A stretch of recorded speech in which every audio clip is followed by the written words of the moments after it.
নমস্কার, আমি প্রিয়া।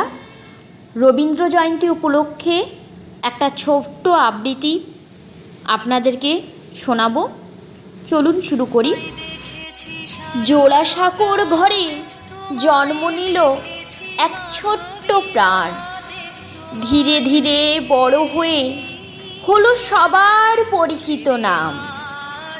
ছোটবেলায় স্কুল ভালো লাগতো না তার, খোলা আকাশেই খুঁজতেন শেখার আসল দ্বার।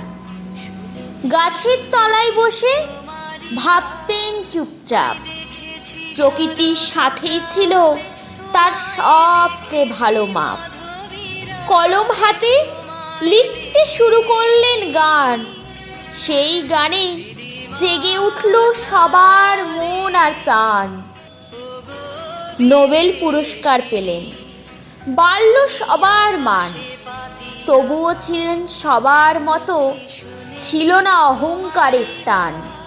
দুঃখ সুখ মিলিয়ে কাটল তার জীবন, সব কিছুই ফুটে ওঠে তার লেখার মধ্যে তখন।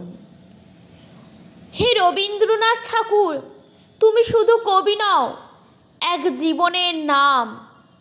তোমার আলোয় আজও জ্বলে আমাদের প্রাণ।